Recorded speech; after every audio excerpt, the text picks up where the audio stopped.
और सवाल इसका नहीं है कि आप देश के लिए करेंगे, पहले तो सवाल आप खुद के लिए कुछ कर ले। वक्त गुजरने के बाद ही वक्त के गुजरने का एहसास होता है। किसी का भी पीछा करते रहेंगे ना साहब, वो जिंदगी में नहीं मिलेगा। जो आदमी अपना परिवार ना बदल पाए वो देश का बदलेगा, वो समाज का बदलेगा। गरीब आदमी वो होता है जिसको छुट्टी बहुत चाहिए। एग्जामिनेशन में बैठ के एग्जाम नहीं निकलता। और याद रखिएगा कि अगर आप किसी को उपलब्धियों में हराना चाहते हैं तो सबसे पहले उसे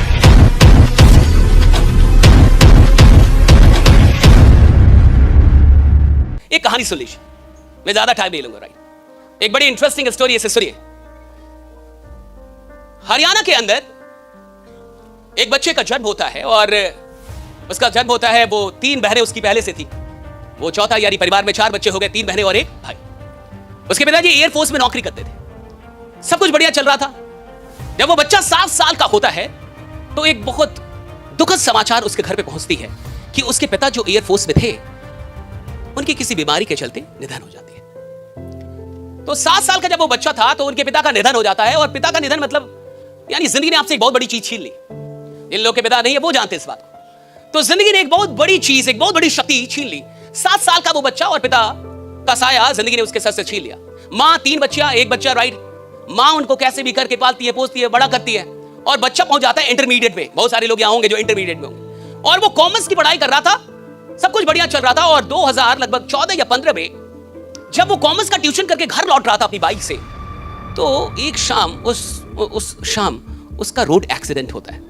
और एक ट्रॉली ट्रैक्टर जो होता है सीमेंट की पूरी, उससे उसका एक्सीडेंट होता है। बहुत लंबा वो खींचा जाता है और उस एक्सीडेंट में वो हमेशा के लिए अपना एक पैर गंवा देता है। अब देखिए, वही एक लड़का था, 3 बहनें पहले से थी, माँ थी, सब कुछ उसी पे था कि वही कुछ करेगा। और जो इंसान अपना शरीर का, कोई भी शरीर का जब अंग जाता है तो सिर्फ अंग नहीं जाता, आपकी एक आइडेंटिटी चली जाती है। Right, it's very tough. ये शारीरिक तौर पे कम चुनौतीपूर्ण है, मानसिक तौर पे बहुत ज़्यादा चुनौतीपूर्ण है ये। इसलिए जब किसी का एक्सीडेंट होता है या कुछ वो शरीर का कोई पार्ट अगर वो चला तो उसको डिप्रेशन हो जाता है। राइट, क्योंकि आपकी आइडेंटिटी है वो।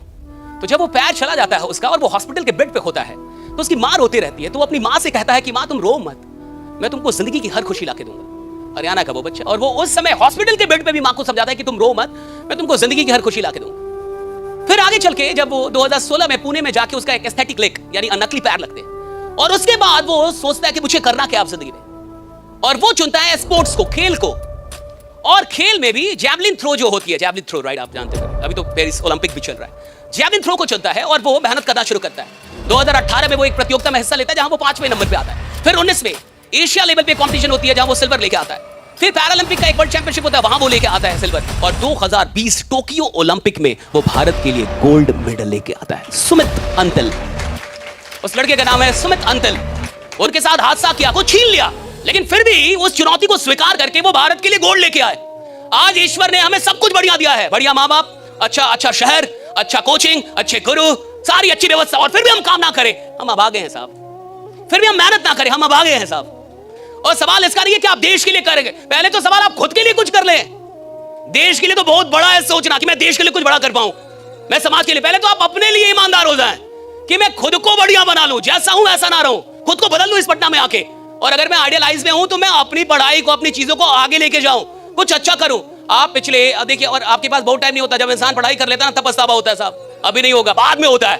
वक्त गुजरने के बाद ही वक्त के गुजरने का एहसास होता है। जब मौका चला जाता है तब आपको लगता है ये मौका बहुत बड़ा था।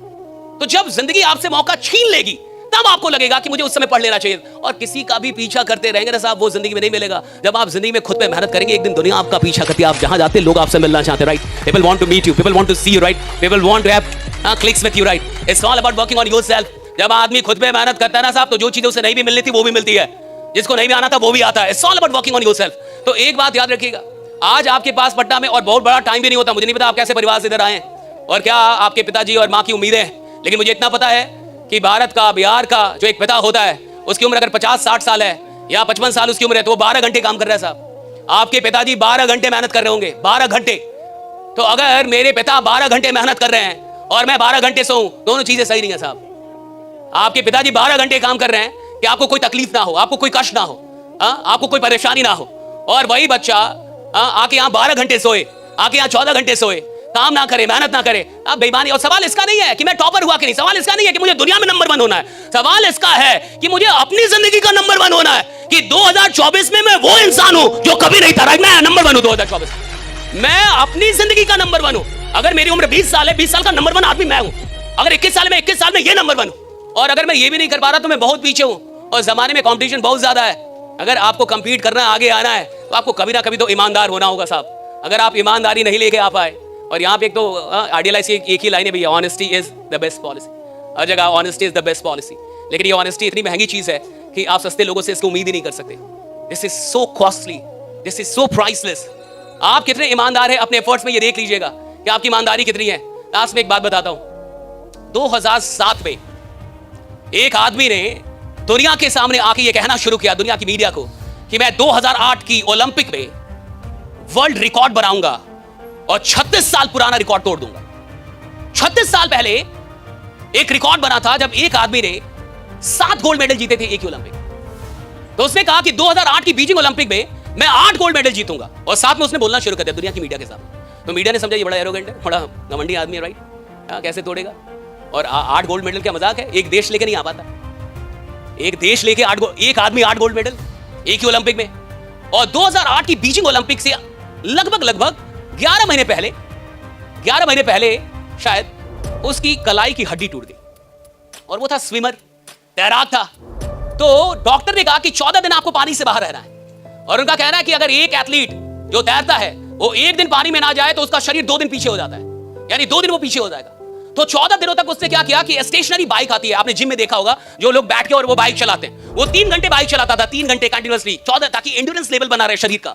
और 14 दिन के बाद वो फिर से पानी में आता है, ओलंपिक होती है, ओलंपिक हुई बीजिंग ओलंपिक, और बीजिंग ओलंपिक में एक आदमी ओलंपिक का 36 साल पुराना रिकॉर्ड तोड़ता है, एक ही ओलंपिक में 8 गोल्ड मेडल जीतता है, और माइकल फेल्प्स का जन्म होता है। दुनिया जानती है माइकल फेल्प्स के बारे में।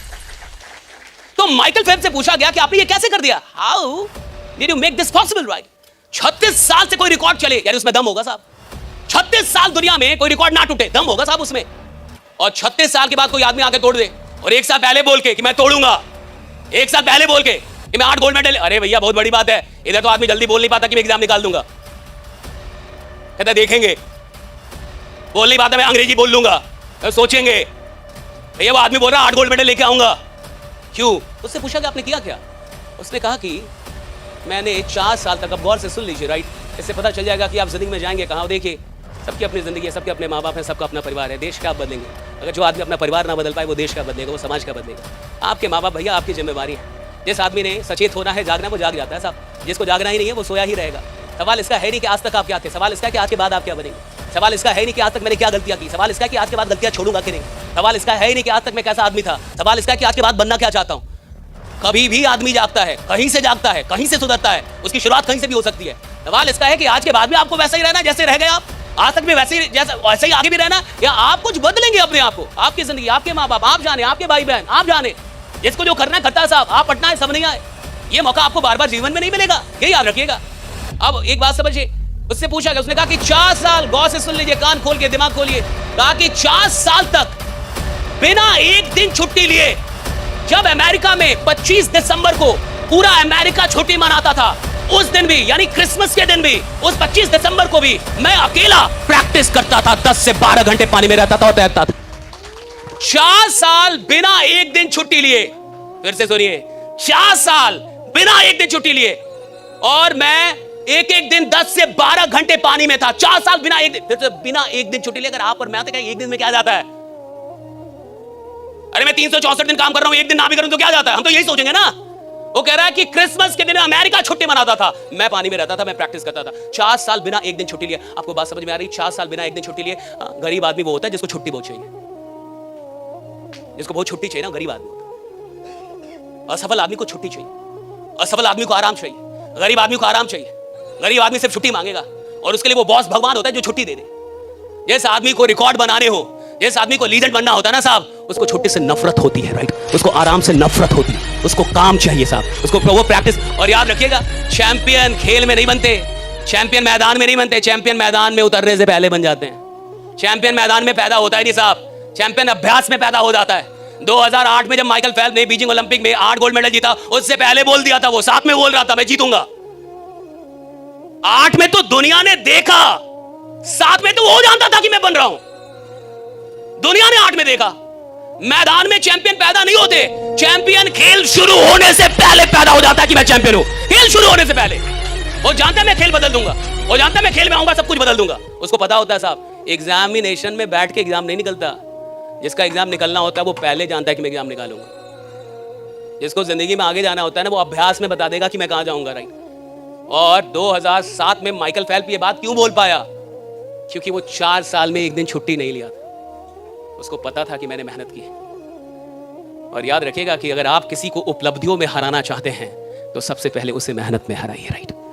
जब आप किसी को मेहनत में हरा सकेंगे तब आप उसको उपलब्धियों में भी हरा सकेंगे। जो लीजेंड होते हैं ना साहब, वो पहले मेहनत में हराते हैं। माइकल फेल्प्स ने पता किया था कि वो जो आदमी था जिसने 7 मेडल लिए थे, 7 गोल्ड, उसने क्या किया था। तो माइकल फेल्प्स को पता चला कि वो 7 से 8 घंटे तैरता था रोज। तो माइकल फेल्प्स ने कितना तैरा? 10 से 12 और 4 साल लगातार। इसलिए वो श्योर था मैं तोड़ दूंगा। मेहनत कर ली ना उसने साहब। जिसने मेहनत कर लिया ना साहब, उसके अंदर विश्वास आता है, और विश्वास मेहनत से पैदा होता है। और जब एक बार विश्वास आ जाए तो आप दुनिया में कुछ भी हासिल कर सकते हैं, right. You can achieve anything.